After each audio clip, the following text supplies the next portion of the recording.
Good morning students. मैं Santosh Kushwaha from Gyandeep senior secondary public school. तो बच्चों, आपका चैप्टर था थर्ड, चीकू और मीकू। चीकू और मीकू दो चिड़िया के बच्चे थे। चिड़िया ने 2 अंडे दिए थे बाजरे के खेत में, जो बच्चे बन गए थे। और फिर जो खेत का मालिक था वो उस खेत को काटने आने वाला था। तो चिड़िया को डर था कि कहीं जल्दी ना काट दे, मेरे बच्चे बड़े ना हो पाएँ। तो वो आपने स्टोरी पढ़ी थी। आज हम उसके शब्दार्थ देखते हैं। कल भी मैंने ये बताए थे शब्दार्थ। अतः मीन्स होता है इसलिए, और निर्भय का मतलब होता है बिना किसी डर के। आपने देखा है चिड़िया जो थी निर्भय होकर दाना पानी लेने चली जाती थी, क्योंकि उसको डर नहीं था कि बच्चों को कोई देख पाएगा। क्योंकि बाजरे का जो खेत था वो बाजरा काफ़ी बड़ा हो गया था, तो उसके बच्चे निर्भय होकर खेलते रहते थे, कोई उन्हें देख नहीं पाता था। स्वामी मीन्स होता है मालिक। खेत का जो मालिक था उसको कहते हैं स्वामी। स्वयं मीन्स होता है खुद, अपने आप, स्वयं करना। मतलब जब तक किसान ने अपना खेत स्वयं काटने का निश्चय नहीं किया, तब तक चिड़िया को भी डर नहीं था कि खेत कट जाएगा। जब उसने कहा कि कल हम खुद आएंगे और अपना खेत काटेंगे, तो चिड़िया को लग गया कि अब ये खेत कट जाएगा, तो वो अपने बच्चों को लेकर उड़ जाती है ना। फिर इसमें ये देखिए 2 क्वेश्चन दिए हैं। निम्नलिखित प्रश्नों के उत्तर संक्षेप में लिखिए। चिड़िया ने घोंसला कहाँ बनाया था? चिड़िया ने घोंसला बाजरे के खेत में बनाया था।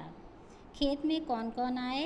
किसान और उसका पुत्र। ये यहीं पे पेंसिल से लिख लीजिएगा। लिखते जाइए मेरे साथ में, बाद में कोई नहीं लिखेगा, अभी लिखते जाइए। बाजरे के खेत में घोंसला बनाया था और खेत में किसान और उसका पुत्र आए थे।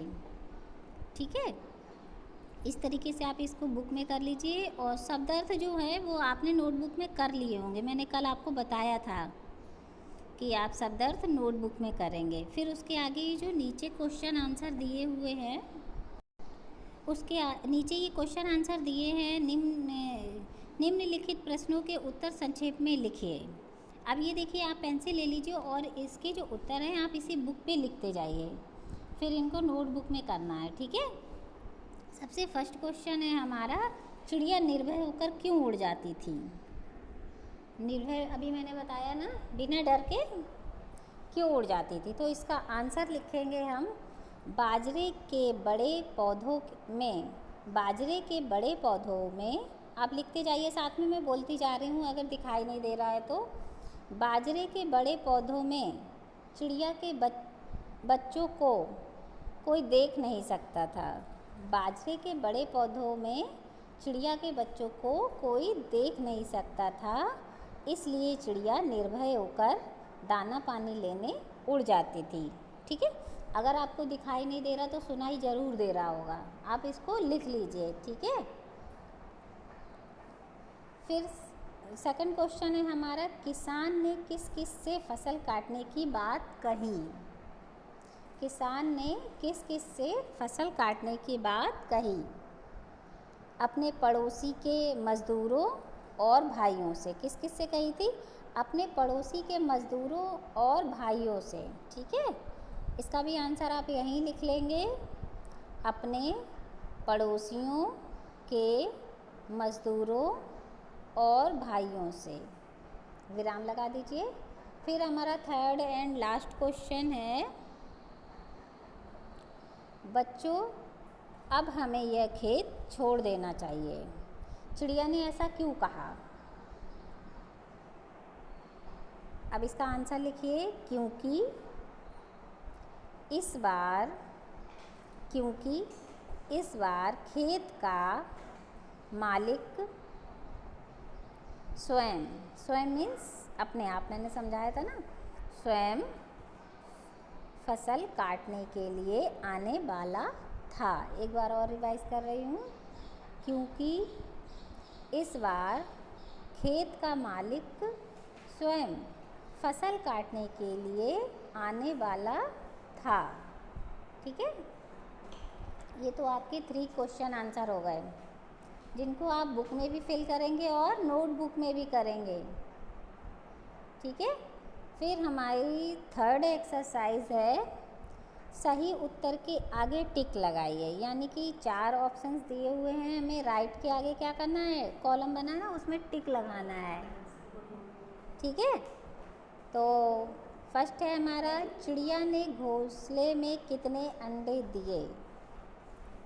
तो अगर आपको नहीं याद होगा तो नहीं कर पाएंगे, अगर याद होगा तो कर लेंगे। ठीक है, ये आपका टेस्ट हो रहा है एक तरीके से, जैसे कि 7, 4, 3 या 2। अब जल्दी से याद करके बताइए, आपने चैप्टर रीड किया था कि चिड़िया ने घोंसले में कितने अंडे दिए थे। 7, 4, 3, 2। मैंने तो भाई 2 पे लगाया है। ठीक है, क्योंकि 2 अंडे दिए थे। ओके,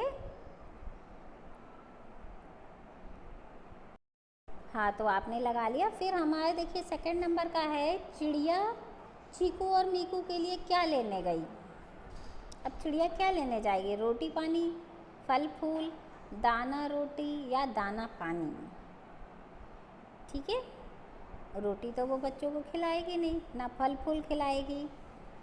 ठीक है, तो क्या लेने गई थी, दाना और पानी। आप इस पर टिक लगा लीजिए, दाना और पानी लेने गई थी। ठीक है, फिर है हमारा थर्ड, हमें अपना कार्य किससे करवाना चाहिए। मतलब हमें अपना कार्य किससे करवाना चाहिए, स्वयं करना चाहिए, मतलब खुद करना चाहिए, दूसरों से करवाना चाहिए, या मित्र से करवाना चाहिए, या पड़ोसी से करवाना चाहिए। तो आपने देखा, जब उसने कहा कि हम पड़ोसियों से करवाएंगे तो भी उसका कार्य नहीं हुआ, फिर उसने कहा हम अपने भाइयों से करवाएंगे तो भी नहीं हुआ। कब हुआ, जब उसने कहा कि मैं स्वयं कराऊंगा, तभी तो हुआ। तो हमें अपना कार्य कैसे करना चाहिए, स्वयं, यानी कि खुद करना चाहिए। तो यहाँ आप स्वयं पे टिक लगा लीजिए। ठीक है, हो गया। ठीक है, फिर ये कंप्लीट करने के बाद नेक्स्ट एक्सरसाइज है हमारी, किसने किससे कहा। किसने किससे कहा, तो वाक्य है हमारा, अब हमें इसे काट लेना चाहिए। किसान ने किससे कहा था, अपने पुत्र से कहा था। अब हमें इसे काट लेना चाहिए, क्योंकि किसान जब खेत पे आया था, उसने देखा था बाजरा पक गया है, काटने लायक हो गया है, तो उसने अपने पुत्र से कहा था अब हमें इसे काट लेना चाहिए। फिर सेकंड है, इतना घबराए हुए क्यों हो। चिड़िया ने किससे कहा था, अपने बच्चों से। जब वो वापस लौटती है ना, तो बच्चे घबराए हुए होते हैं, तो वो पूछती है इतने घबराए हुए क्यों हो। तो चिड़िया ने अपने बच्चों से कहा था। ठीक है, फिर हमारा थर्ड है, हाँ माँ वे यही कह रहे थे। हाँ माँ वे यही कह रहे थे। तो ये किसने कहा था, दोनों बच्चों ने किससे कहा था, चिड़िया से, अपनी माँ से। जब वो लौट के आई थी ना, तो वो बताने लगी कि यही कह रहे होंगे ना, खेत काट लेंगे, तो बोले बच्चे क्या बोले कि हाँ माँ वो यही कह रहे थे। ठीक है, तो इस तरीके से आप इसको फिल कर लीजिए। आगे की एक्सरसाइज मैं नेक्स्ट वीडियो में करवाऊँगी। ठीक है, आप शब्दार्थ और क्वेश्चन आंसर नोटबुक में कर लेंगे, बाकी एक्सरसाइज मैं PDF डालूँगी तब करेंगे। लेकिन बुक सभी की फिल हो, कोई ऐसा ना हो जो बुक फिल ना करे, बुक सभी की फिल चाहिए मुझे। ओके, सभी अपनी बुक फिल करते जाएंगे और कॉपी में बहुत सुंदर राइटिंग में वर्क करेंगे। ठीक है, ओके, बाय बेटा।